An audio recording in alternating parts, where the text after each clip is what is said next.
Yeah. So I'm gonna do the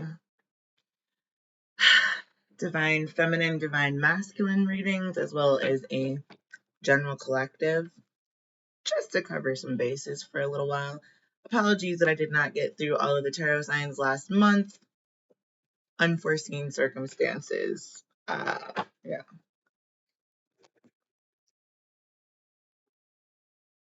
Not bad ones. Everything's, you know, Gucci. Seasons with an S. Seasons. Okay, that's Nana Buluku. I don't know how to say that, so Buluku. Something.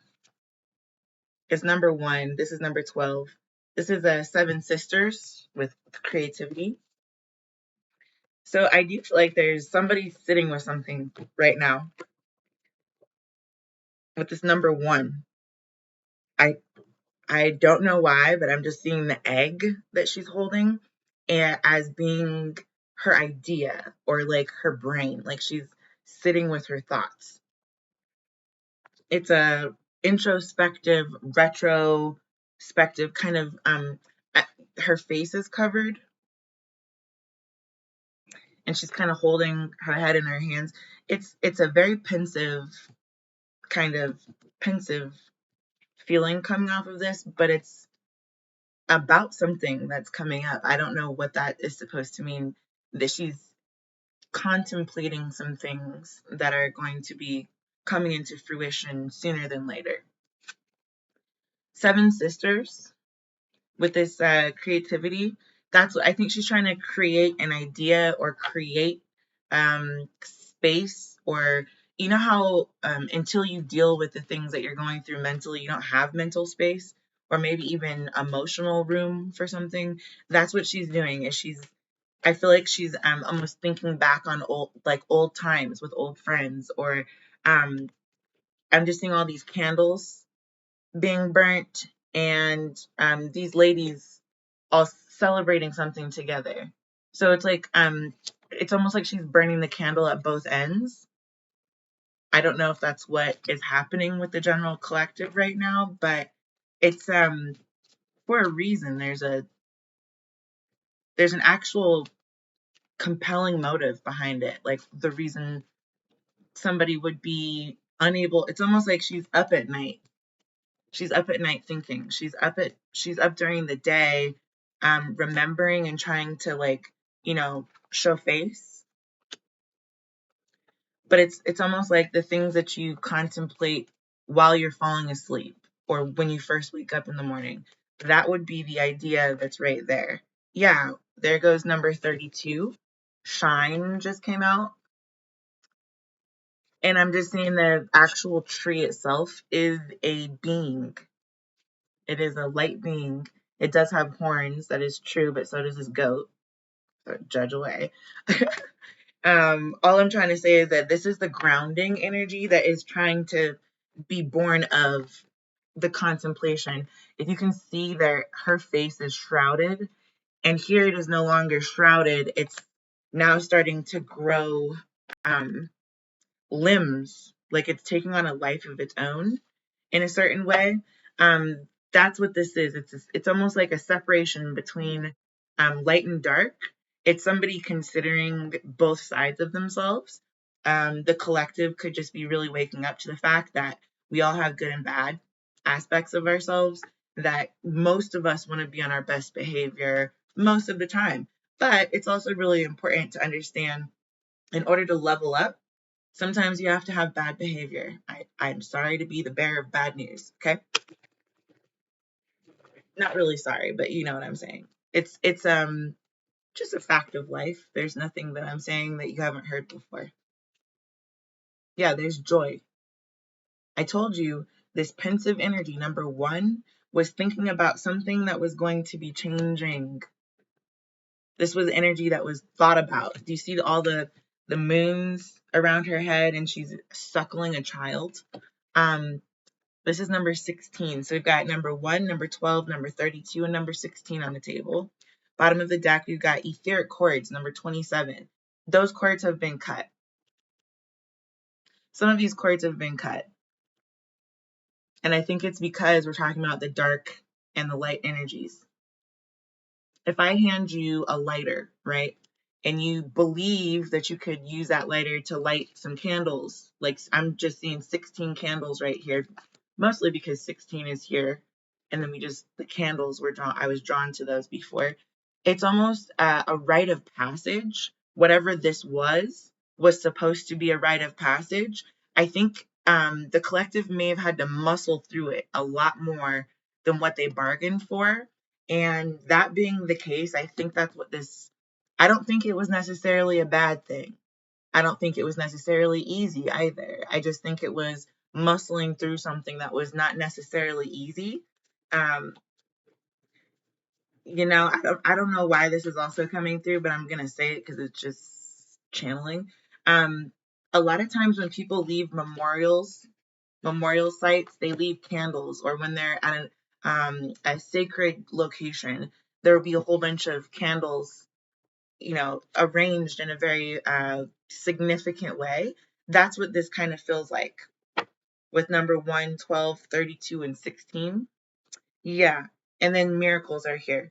So this is somebody, like, I don't know if this is you, collective, or I don't know if this is the way that you feel like life is approaching you. Okay, this could be, we'll just call her life for right now, even though her name is Ayazon. Okay. If you feel like your life should be light energy only, that you only want to see the growth of the trees and you only want to see, that's out of balance actually. If you have like way too much positive energy, or way too many expectations, or way too many I suppose pots on the stove at one time, you actually do need something to kind of temper you or keep you grounded, which is the third card through here. And that's just to make sure that number 42 right here can sit pretty and do their job. So life can life. This is number 42. I love Hitchhiker's Guide to the Galaxy. That's the answer to life. Okay. This is Miss Life. She's sitting on the mountain. I don't know if you all have seen Hitchhiker's Guide to the Galaxy, but they give her like years and years and years and years and years and years and years to think about what is the meaning of life. And then at the end of it, she says 42. That's the answer. That's the meaning. That's the embodiment, right? So, as anticlimactic as that was in The Hitchhiker's Guide to the Galaxy, it somewhat feels like this same situation, whatever you've been going through, might have been kind of anticlimactic, which would warrant a desire to find something that's like a positive outlet for yourself, right? Or that's going to be joyful in some way, or happy, like where you can be creative and where you can shine. But that's also only there for a season. People are in your life for a season, a reason, or forever, and you do need to think about it. If you don't think about that aspect of your world, then really quickly it can get thrown way, way out of homeostasis. Yeah, here's rage in the reverse. So this is about taking that rage that you do feel on the inside. Sometimes everybody feels angry, sometimes it's just a natural. Yeah, look, here's wounded healer in the reverse. There's no rage when you're done being wounded. There could be sadness, there could be a lot of grief, there could be some healing that needs to happen. You could just need to identify inside of yourself, like, what is it that I need to change, or why am I attracting this energy towards me at all in the first place, right? And letting go of your anger and your rage and like your need to be right or correct, or I'm just going to say this because I just prefaced the rest of the reading with it, but an upstanding citizen. I'm just going to say it because sometimes people want you to people please. They want you to play your role. They want you to stay in your own box that you can check off as being quantifiable, and that just sometimes isn't the case. I feel like you might have overcome this. This is something that is coming up. So you're happy without rage. Like, you're happy without the rage. You're joyful without the rage. You're creating, you're shining, you're enjoying the summer season before it's over. It's literally like that. It's something about wanting to memorialize the past and move on towards the future so that you can put down the rage. You know, I'm hearing Rage Against the Machine. There's something about like the collective and um, authority here. And I'm not talking about like, governmental authority necessarily. I'm talking about inner authority of self. The wounding will happen when the rage is over. And the rage becomes over once you've, mentally masticated or like actually processed out some of the stuff that's actually affecting you. In my opinion. Just an opinion though, so take it for what it's worth, leave the rest. I'm actually going to use my Pegasus deck. I haven't used it in a really long time. And I think for the general collective, it's sometimes good because it gives like a really broad, imaginary kind of platform for those who do not associate with the conventional. Mm-hmm. Oh, no surprise there. Here's number 1. Here's no surprise. This is number 31. So this being a season or this being on your mind, whatever is going on here is no surprise. It just is no surprise. Like the one egg being the one, I mean, it's kind of like being a Bright. If you've ever seen Bright with Will Smith, that's what this is thinking about how to survive through the season. Get past the rage and don't be a wounded healer. Okay? That's what this bright energy is, and it's not a surprise. Maybe it was at some point. That's kind of what I'm feeling in the past. Is like at one point it would have been a shock for your creative shine and joy to be tampered with, taken away, or somehow you become full of rage about it. That would have been like a shocking thing before. Not anymore. It's literally like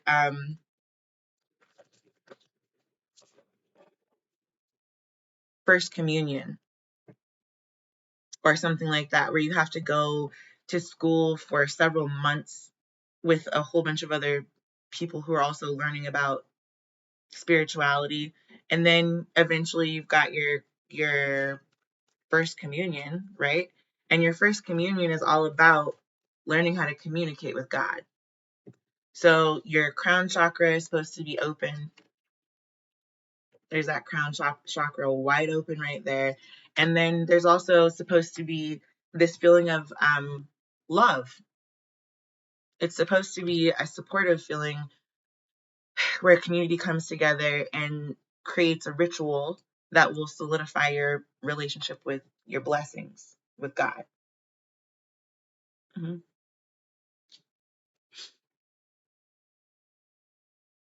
It's what First Communion is supposed to be, is a blessing.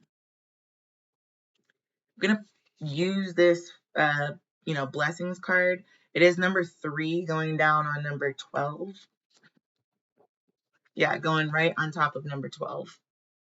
I'm feeling like this needed to be kind of like that. I don't know why I'm also just seeing like clouds opening up and a whole bunch of light pouring through with a whole bunch of angelic, etheric nutrients. Look, I couldn't make this up if I wanted to. I swear I just picked this up and put it down. I was trying to say this unified force, this blessing, is what's not a surprise to some people who have a creative enough mind that they could imagine connecting with a higher power. There's number 1 coming out again, and that's that unified. It's a yeah, the clouds opening and just channeled energy coming straight down. It defies the rage. Do you see the rage on that coin right there? It defies the rage. It defies the any kind of being headstrong. That's the healing that's coming from this unified, like, it's a download that's going to come through. It's just, this blessing shouldn't be a surprise. It shouldn't be something that you're aspiring to. So aspiration number 1 came down on top of the number 32, the shine card. And that's grounding yourself. So you see how, oh my God, look, this is exactly what I was saying. So you see that all the rays of light that are able to pierce through the clouds, that's the photosynthesis that works with this ecosystem, this environment. It's what makes it vivacious. It's what makes it thrive. It says you are unlimited, so aim for the stars. That's exactly right. I'm going to give this a shuffle, and then we'll get 2 more for the rest of the reading. I guess you can't really see this. I'm trying to stay in the picture, but also show you the reading, so it's kind of a little tricky. But we can move all of this down a little bit so you could see. Okay. I do just want to say that intuition is here when I split the deck, and moving was already at the bottom of that last poll. So if your intuition is moving, or if the intuitive unified force of human thought is coursing through your pineal gland, then this is more or less how you overcome. It's like joy and pain. I don't know if you've heard that. I think it's Beverly and Frankie or something, but it's called Joy and Pain. And it's just talking about how it's like sunshine and rain. It's just a natural state of being. It's not, people always want to fix it. It doesn't necessarily need to be fixed. You understand what I'm saying? This hope in the reverse is coming out on top of the joy and the number 16. This is the number 14, by the way. And it says, look with new eyes and create the change that awaits you. So this is actually telling you to look back at things for what they were. Don't try to sugarcoat it. Don't try to wear rose-colored glasses. Don't try to make it into something that it wasn't. Look at it for what it is. And make sure that although you might not always voice what it is that you always know what you know. Like it once you see it, you can't unsee it. You know what I'm saying? It's one of those feelings coming from this specific card. Um, Between 14 and 16, there's a 2-point shift. Whereas the rest of this, I was looking at more of a unified force, which in my mind is kind of like a force field. So I'll give you an example of what I'm talking about. In life, there's a couple different ways that we can sort things out. We can even sort platelets from each other in your blood. And the way that they do that is by using centrifugal force.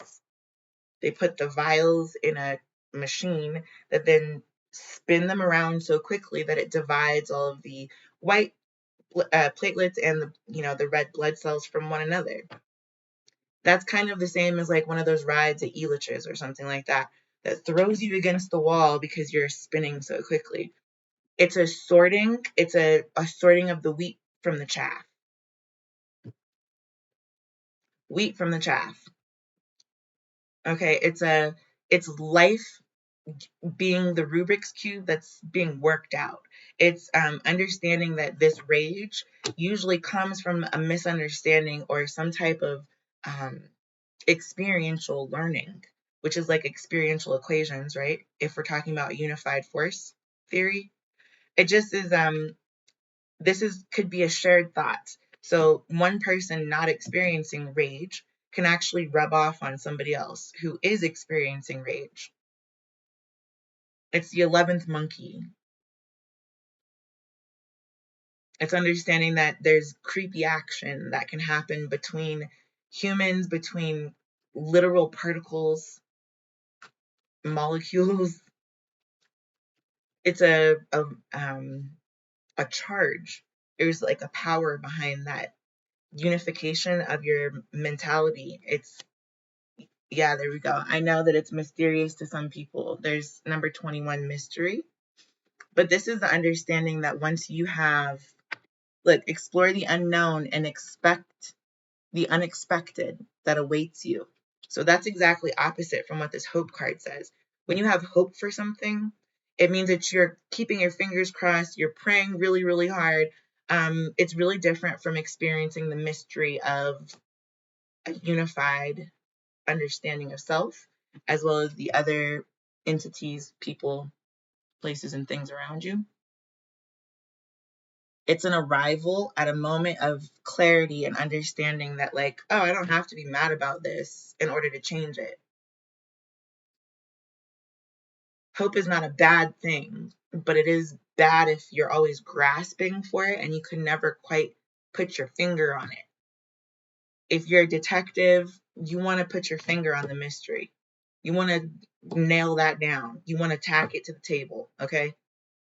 Nail it down, tack it to the table, laminate it, make a freaking folder out of it, and file it. You know what I'm talking about? Like, that's, some people have more of a curiosity for these things than others, which is not a big deal, but it does kind of reflect this wounded healer.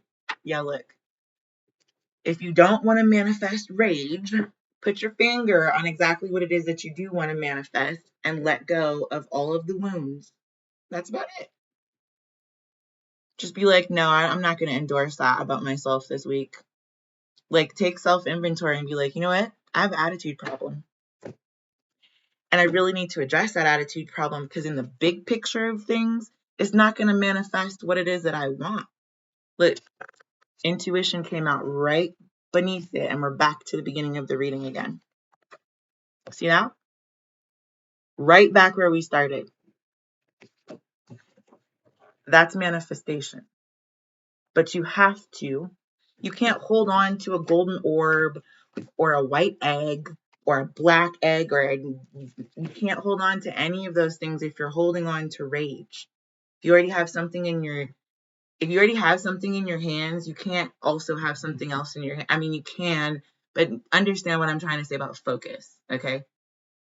If you have something in your mind's eye, you can't be looking at your phone and thinking about deep philosophical thoughts at the same time. You can if you're researching, but that still goes back into making it permanent. This is once you see this mystery unfold in your own life, you can't unsee it. That's what I'm trying to tell you. Once you learn how to manifest, it's like riding a bike. You just know how to do it all of a sudden. You can go for years without riding a bike and then just hop on one and somehow you still remember how to balance. It's muscle memory like that, but mental. It's spiritual. It's understanding enough of yourself and being willing to unify the light and the dark sides of yourself enough to the point where you can actually continue past any wounds. And that's it. Good job, collective. I'm super proud of y'all. If this is what you've been doing this whole month, yeah. I'm gonna say that's the right way to go. Okay. Yeah, look. That's the right way to go right there. Cooperation number 39. Cooperate with yourself in being able to manifest past and through any kind of hurt, harm, wounding, all that kind of stuff. Okay. This is awareness in the reverse, but I also think it came out kind of like I was flipping my hands all over talking. So I'm going to take it in the upright. Cooperation awareness.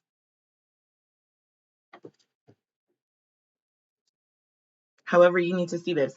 That's what this is. It's cooperating with your own consciousness, your own awareness, your own intuition, your own manifestation, and your own centers of creativity that stem from the experiences that make you who you are. Okay? One more. I just said one more, huh? Well, let's just end it on 3. That's good. Number 32 in the reverse. This is do not release your awareness. Don't let go of that. Look at that. It's divine guidance. Like your gut intuition, your feeling on something, don't let go of that.